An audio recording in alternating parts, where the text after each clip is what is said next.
적용이 되고요. 매매사업자는 뭐 이제 아예 전면 금지죠.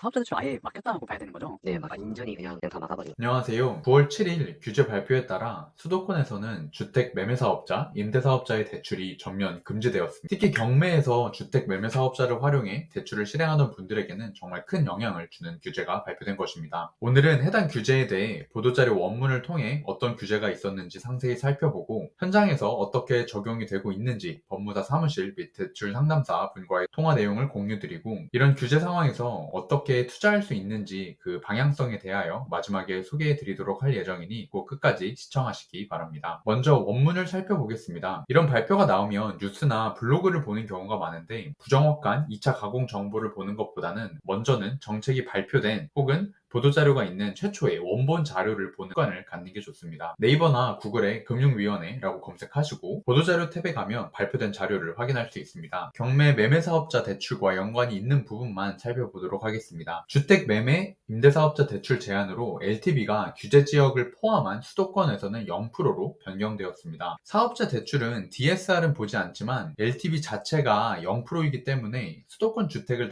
낙찰받는 경우에는 매매사업자 대출이 아예 불가한 것으로 보면 되겠습니다. 이렇게 결정이 나오게 된 배경에는 지난번 6.27 대책부터의 흐름을 이해하셔야 합니다. 보도자료에 보면 근본 방안은 6.27 대책의 관리기조 하에서 일부 내용을 보강한다고 적혀 있습니다. 6.27 대책에서 수도권에서는 주택담보대출 한도가 6억 원으로 제한되는 등 가계대출 규제가 발표된 것인데 사업자 대출은 가계대출에 해당하지가 않기 때문에 수도권에 주택을 투자하는 많은 사람들이 사업자 대출을 활용했었습니다. 그러자 7월 3일 후속 조치 때 사업자 대출의 용도 이외 사용 금지라는 규제가 새롭게 발표되었습니다. 즉 주택 투자를 하기 위해 주택담보대출 제한이 있는 가계대출이 아니라 전자상거래 사업자와 같은 사업자 대출을 우회적으로 활용하지 못하게 하는 규제였습니다. 그러나 이 발표가 나오고 나서 매매사업자는 주택을 구입해서 매매하는 사업자이므로 대출을 받는 것 자체가 사업자의 용도에 부합하기 때문에 경매인들 뿐만 아니라 많은 사람들이 수도권의 주택을 투자할 때 매매사업자 대출을 실행해서 주택을 취득하였었습니다. 그러자 이번 9월 7일 대책을 통해서 매매사업자의 경우 아예 수도권에서는 LTV를 0%로 규제함으로써 완전히 수도권 주택 투자할 때 대출을 받을 수 있는 수단을 차단한 것으로 보시면 되겠습니다. 실제로 현장에서 어떻게 적용되고 있는지 제가 자주 거래하는 대출 상담사 분과 또 수도권 소재 법무사 사무실 사무장님 그리고 지방물건을 낙찰받을 때 주로 이용했던 지방소재 법무사 사무실 사무장님과의 통화 내용을 잠깐 공유드리도록 하겠습니다. 난가 났어. 그래서 지정이 적용이 되고요. 네, 그리고 매매사업자 전면 금지죠. 수도권 말고 지방은 되는 거죠? 지방권은 되죠. 지금 매매사업자 이런 사업자 대출 아예 막혔다고 봐야 되는 거죠? 네, 막혔다고 봐야지. 완전히 그냥 하도 많이 나가보니까 네. 그냥 다 막아버린 것 같아요. 아. 근데 지방은 상관이 없고. 지방 아예 상관없어요? 네, 상관없어요, 아. 지방은. 다음 주 뭐 준비하고 있던 게 있었는데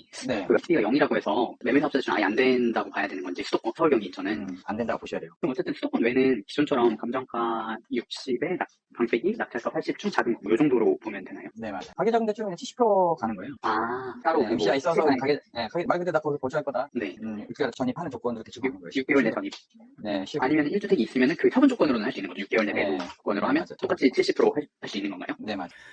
그러면 이런 규제 상황에서 우리는 어떻게 해야 하는가 자세히 설명드리도록 하겠습니다. 먼저 초보자분들은 이런 규제를 보면 당황할 수 있지만 가장 먼저 알아야 할 것은 이런 규제가 처음이 아니라 과거부터 때때로 있었고 그때마다 투자자들은 투자할 수 있는 방법을 찾아 나섰다는 점입니다. 과거 투기 수요 억제 차원에서 2017년 파리 대책도 있었고 또 1주택자는 신규주택 투자 시 대출을 금지했던 2018년 9.13 대책도 있었습니다. 그리고 특히 2020년 6.17 대책에서는 수도권뿐 아니라 지방을 포함한 모든 곳에서 개인 매매사업자 대출을 금지했던 적도 있었습니다. 이럴 때마다 투자자들은 전자상거래 사업자 대출, 또 매매사업자 대출, 더 나아가 모든 대출이 막혔을 때는 P2P 방식의 대출을 활용하여 투자하기도 했었습니다. 더욱 중요한 것은 은행 입장에서도 결국 대출을 내어주고 예대 마진을 통해 수익을 내야 하고 이렇게 은행이 있어야 자본주의가 굴러갈 수 있기 때문에 결국 은행의 한 해 영업이 시작되는 내년 초가 되면 분명히 또 다른 방법이 나올 것이라는 점입니다. 아직은 시장이 매우 혼란스러운 상태이지만 규제를 어떻게 우회하여 투자할 수 있는지 시장에 계속 관심을 두고 있어야 합니다. 다음으로 이런 혼란기에 경쟁률이 낮은 물건에 입찰하는 것도 좋은 기회가 됩니다. 대표적으로 현재 수도권은 매매사업자들이 진입하는 것이 불가능하기 때문에 무주택자라면 가계대출의 경우 감정가 70, 낙찰가 80 중 작은 금액에 대해서 대출이 가능하므로 수도권 물건을 저렴한 금액으로 낙찰받을 수 있는 기회가 됩니다. 그러나 서울 중심부는 워낙 수요가 많기 때문에 많이 저렴하게 낙찰받는 것은 불가능하고 약간 수도권 외곽지의 물건을 투자하는 것을 추천드립니다. 규제가 막 발표됐었던 9월 9일 화요일에 진행된 물건 중 꾸준히 거래가 있지만 약간 서울의 외곽에 위치한 도봉구, 중랑구 아파트들은 권리 분석상 하자가 없음에도 불구하고 이렇게 시세보다 1억 원 저렴하게 낙찰된 것을 확인할 수 있습니다. 일반적인 시기에 이렇게 수도권 아파트를 시세보다 1억 이상 저렴하게 사는 것은 거의 불가능하다고 보셔야 합니다. 수도권 외곽에서는 더 저렴하게 낙찰도 가능하기 때문에 이런 때 좋은 기회를 잡는 것도 방법이 되겠습니다. 또한 근본 대책에서 주택과 상가가 혼합된 근린 상가 물건의 경우에는 주택이 껴있기 때문에 대출이 안 나올 거라고 생각하고 패스하는 사람이 많을 수 있습니다. 따라서 이런 수도권 근린 시설 물건 중에 주택의 비율이 50% 미만인 물건을 고르면 대출은 가능하지만 경쟁이 적어서 좋은 수익을 낼 수도 있습니다. 근린 시설은 시세 조사가 조금 어려울 수 있기 때문에 초보자분들은 조금 더 주의를 기울여야 하겠습니다. 마지막으로 수도권에서 매매사업자 활용하지 못한다 하더라도 지방에서도 계속하여 수익을 낼 수가 있습니다. 지난번 영상에서 지방 아파트를 공매로 낙찰받아 하루 만에 2천만원 번 사례를 소개해드렸었는데요. 이렇게 지방에서도 거래가 잘 되는 아파트들은 시세보다 조금만 저렴하게 낙찰을 받으면 괜찮은 수익을 낼 수 있기 때문에 지방 물건도 꾸준히 도전해 보시기를 바랍니다. 추가로 한 가지 팁을 드리자면 하루 초과 물건은 흔히 부가가치세가 과세되는 것으로 생각하여 매매사업자들은 아예 입찰 자체를 하지 않는데 도시 지역이 아닌 읍면 지역에서는 100제곱미터 이하도 국민주택으로 간주되어 부가가치세가 과세되지 않습니다. 따라서 물건을 검색할 때 수도권 외 지역에서 읍면 지역의 86부터 100제곱미터 사이의 주택은 경쟁이 낮다는 점도 하나의 투자 포인트가 된다는 것 참고하시기 바랍니다. 정부 정책이 발표될 때마다 시장은 혼란스러워하고 초보자들은 투자를 꺼리게 됩니다. 하지만 이런 때일수록 감정적으로 반응하기보다 바뀐 규칙을 정확히 이해하고 그 안에서 새로운 기회를 찾는 것이 현명한 투자자의 자세입니다. 오히려 이러한 규제는 시장의 진입 장벽을 높여 준비가 되지 않은 참여자들을 자연스럽게 걸러내는 역할을 하기도 합니다. 오늘 말씀드린 투자의 방향성을 참고하시어 지금처럼 모두가 혼란스러워하는 시기를 오히려 자산을 한 단계 성장시키는 기회로 만드시길 바랍니다. 영상이 도움이 되셨다면 구독과 좋아요 부탁드리고 궁금하신 내용은 댓글로 남겨주시면 추가로 영상을 제작하여 설명드리거나 답변 달아드리도록 하겠습니다. 오늘은 여기까지. 감사합니다.